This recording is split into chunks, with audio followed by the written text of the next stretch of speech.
So, will the future of food be hybrid? But before we answer that question, let's ask ourselves another question. Why bother thinking about the future of food or the future of hybrids at all? What's the point? Well, the answer is actually very simple. We explore the future so we can make the best possible decisions today. Because exploring the future isn't about some blue sky experience which has no grounding in reality, no grounding in the present. That's useless to any business. So what we actually need to do is we need to explore the future, and then once we've explored the future, we can then extrapolate that future back into decisions we can make today. Because if we understand whether the future of food is hybrid or not, then we can then use that knowledge to advantage to make sure our businesses are positioned perfectly for the upcoming future. And because we're talking about making organisational level decisions, often existential decisions for our companies, it's about leadership. It's not something that boards or senior executives can simply delegate and then forget about, because you need to lead your organisations into the future. But if you don't know where your future you're leading to, what any future will take you there. And when you're leading your organisation into the future, then it's always nice to have a guide, a roadmap. And I believe that the best roadmap to the future of food is built on understanding technologies. So why technologies? Well, you can't talk about food from farm to fork without talking about technology. I mean, food used to be a sleepy backwater compared to industries like the electronics industry, but no more. Now, technology is everywhere in food. And that's why I think that technologies are the best way of understanding the future of food. And I've noticed round about 2017, that was when things really started changing for me in the industry. Like most of you here, you probably get your industry newsletters. And I'm going through my industry newsletters and I'm going, wow, there are new technologies that I didn't know about before. And here's advances in other technologies that I didn't think were going to happen for a long time to come. So I was fascinated by this and I dug deeper. And the deeper I dug, the more fascinated I became. And after years of research, I've come to the conclusion that the future of food is being driven by 5 exponential food technologies, driven by 3 accelerated technologies, which will drive the future of food for decades to come. And again, that's why I believe that the best way to understand the future is to understand the technologies that are driving the future. So what are those technologies? They're alternative proteins, cellular agriculture, genomics, the microbiome, and synthetic biology. And they're being accelerated by our 3 accelerated technologies, which are AI, quantum computing, and sensors, all leading to our exponential food future. And of course, you're probably all eagerly wanting to know, what on earth is a exponential food future? Well, exponential food future is built on 2 key concepts. The first one, as I said in the introduction, is that food is now technology.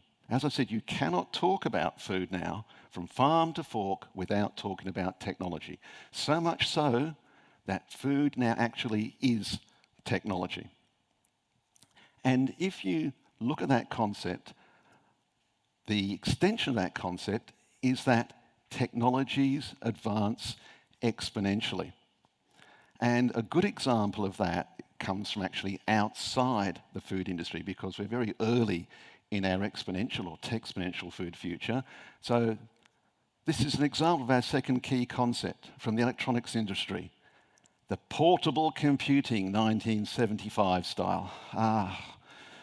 The hair. I once had hair like that, but it hasn't been for a few years now, but even technology can't cure that at the moment. Now, Mr. Gordon has his hand there on the IBM 5100. This is a portable computer. Would anyone like to have a guess how much that portable computer weighed? A guess? 20 kilos? Anyone else? Well, 23 kilos that weighed. And optioned up with the highest memory and the highest storage capacity, a printer and some offline storage, this machine cost the princely sum of $19,750 US, which is a staggering $101,949 in today's terms. By the way, don't try putting that on the airplane tray table. It's not going to end well. Now, let's look at what's happening today. My Galaxy Z Fold here has the same size screen as that computer. It has 4 million times the storage, and that's because this machine, fully optioned up, came with 64K of storage capacity. Not gig, not even megabytes, 64K.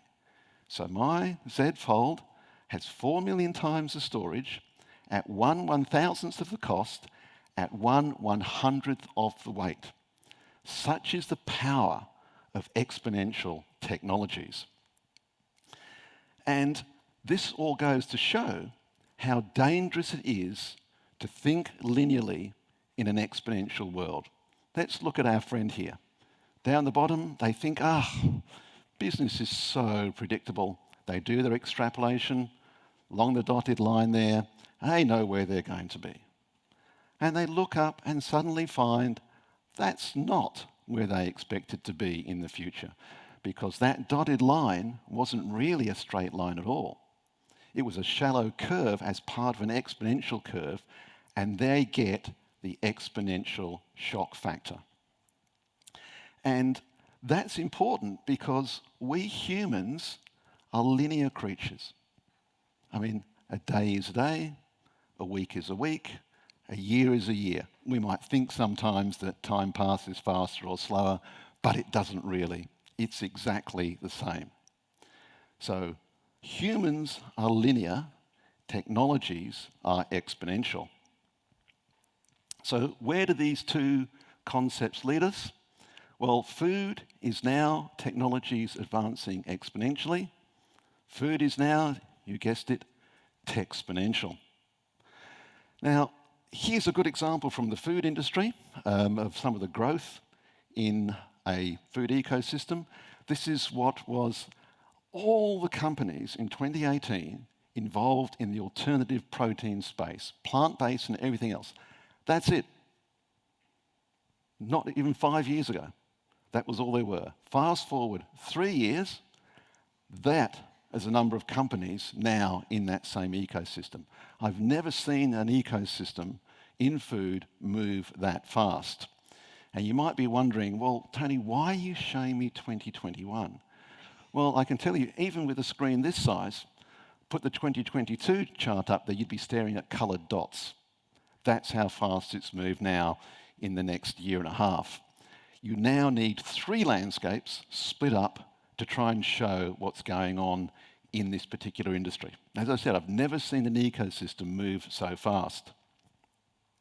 Now, my exponential model has 5 technologies, but I'm only just going to touch on 3 of the food-related technologies today, which are driving our hybrid food future. That is, of course, alternative proteins, cellular agriculture, and synthetic biology. And as I said at the start, you need a roadmap. You need a guide as to how you can approach the future, how you can approach understanding the future. And this model or roadmap is what you can use to understand where the future of food is going.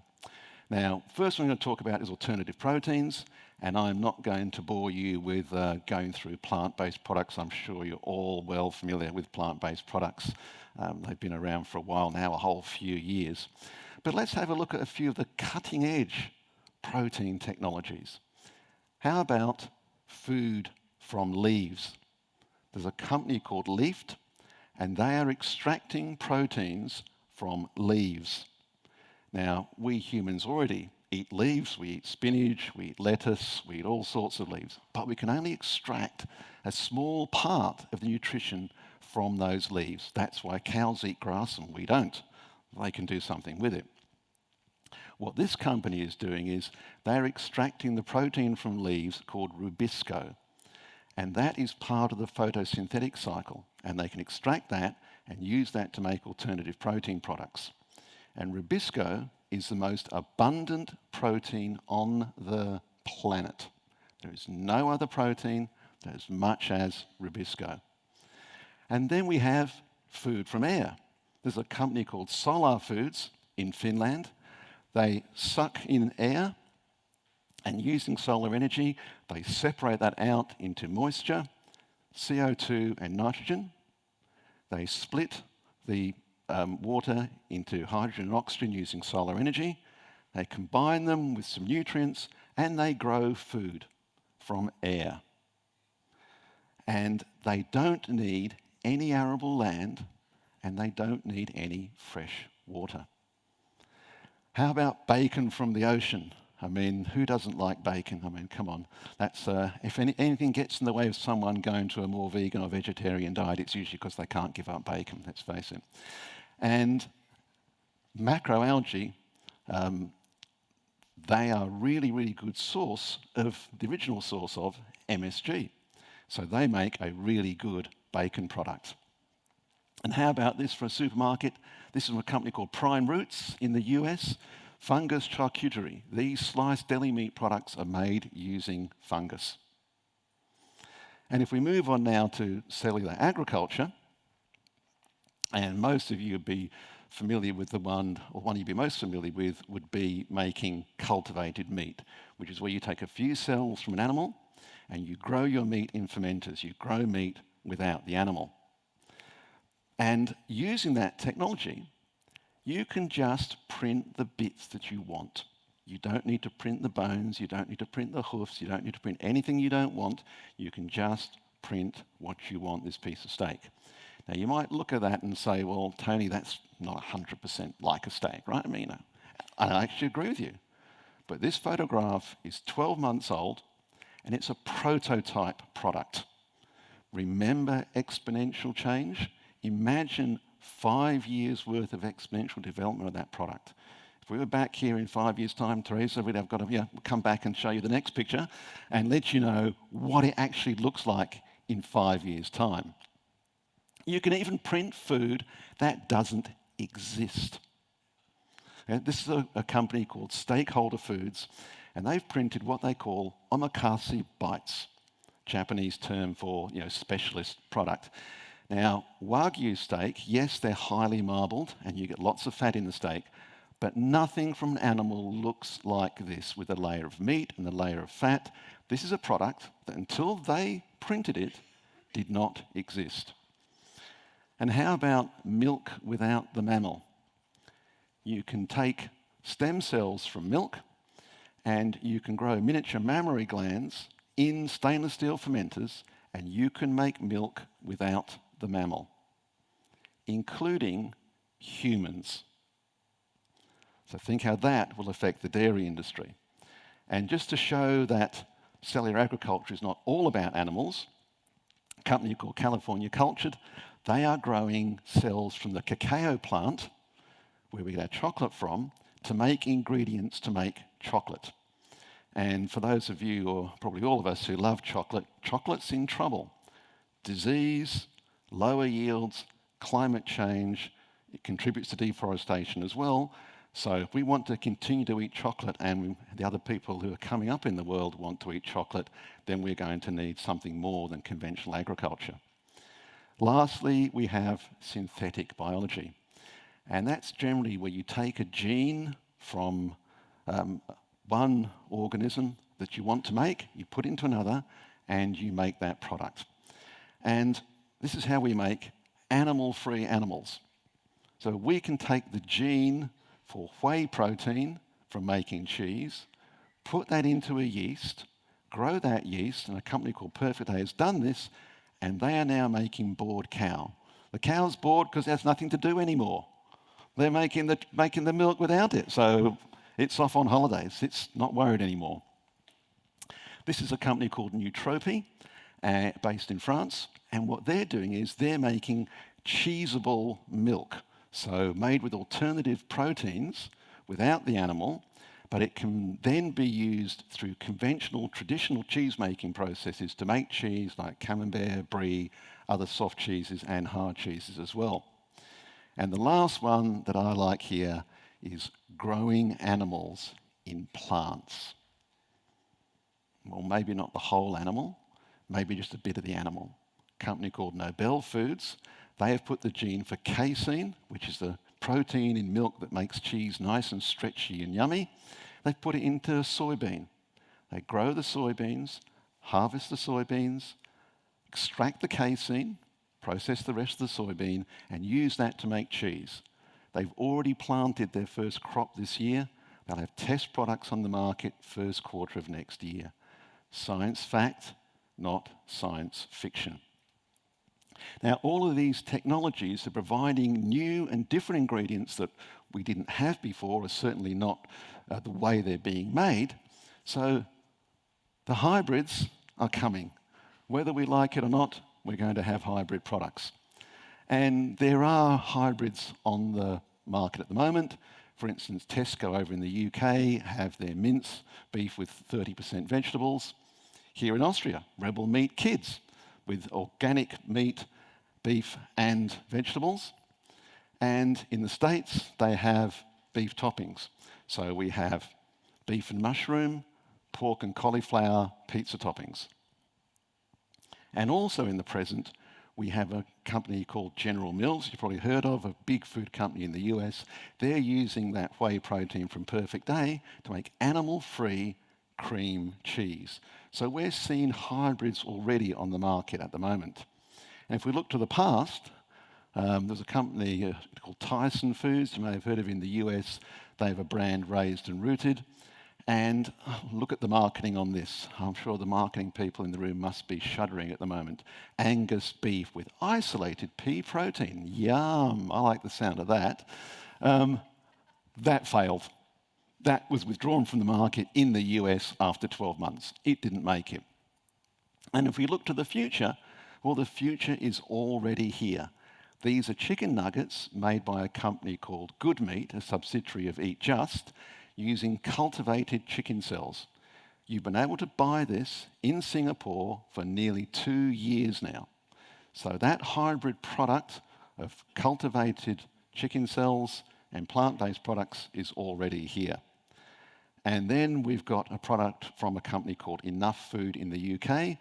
They are making fungal proteins. Now, many of you may have heard of the UK product Quorn, Q-U-O-R-N, been around since about 1984, and Enough has now got into that same space, and they're working with Unilever to see how they can incorporate fungal proteins into Unilever's vegetarian butcher range. And Nestle, not going to be left out, they're in on the act as well. Fat's where the flavour is. So what they're looking at doing with a company called Future Meat Technologies out of Israel is using cultivated fat blended with plant proteins to actually make a tastier product. But it doesn't matter with all these technologies. What do consumers think? And who are the consumers we should actually be thinking about? If you look into the short-term future, sure, millennials, Gen Z. But if you look to the long-term future, millennials, Gen Z? No. You need to be looking in the long term to Gen Alpha. That's the generation that comes after Gen Z. So from 2010 to 2025 is Gen Alpha. So if we look to the long-term future, by 2030, there's going to be 2 billion Gen Alphas on the planet. They will be the largest generation on the planet, the largest generation in history on the planet will be Gen Alpha. By 2030, the oldest of those will be in their late teens, 20, and beyond to 2030, they're 2040 rather, they're 30 years old, 40 years old. It's them and their opinions that will drive the future of food. Now, if we have a look at some research done on Gen Z, because Gen Alpha's not even really been explored yet, but let's look at how they view technology in their food. Now, a recent study has shown that Gen Z, 77% of them are comfortable with the use of technology to make their food. That drops to 67% for millennials, and Gen X and boomers are tied at 58%. But if we look at that and accept that newer generations are going to actually accept technology more easily than older generations, then imagine where Gen Alpha will be in accepting some of these technologies I've just described to you being used to make their food and used to make hybrid products. Now, you might be saying, oh yeah, Tony, this is all a bit far-fetched, these technologies and Gen Alphas and everything else. Well, remember me? Remember our friend here? We now have, in less than 50 years, computers with 4 million times the storage, 1/1000th of the cost, 1/100th of the weight. And by the way, they make phone calls as well. Now, similarly, the technologies required to make our exponential food future happen are out there right now. They exist. Many of them are science fact, not science fiction. And as they expand exponentially and they come into the fore, then they will drive the future of food for decades to come. Now, again, thinking about, is this far-fetched? Well, another one is, today's reality is yesterday's science fiction. Imagine if you've been able to tell someone in 2002, you describe to them 2022, our reality to them 20 years ago. They wouldn't have believed you. They would have said it was science fiction. Imagine if you described this to someone 50 years ago in 1972, they probably have had you locked up because that is just insane. But I think that this range of technologies and all the things we've talked about make this the most exciting time to be in the food industry than I've seen in over 30 years. So I think that there's a bright future for us as humans, for what's happening on the globe, global population growth, and the future of hybrid products. So now we come to the question, is the future of food going to be hybrid? Well, I think that depends. That depends upon what consumer needs and problems that hybrid products can address. They've obviously got to have price parity and taste parity. That's a given.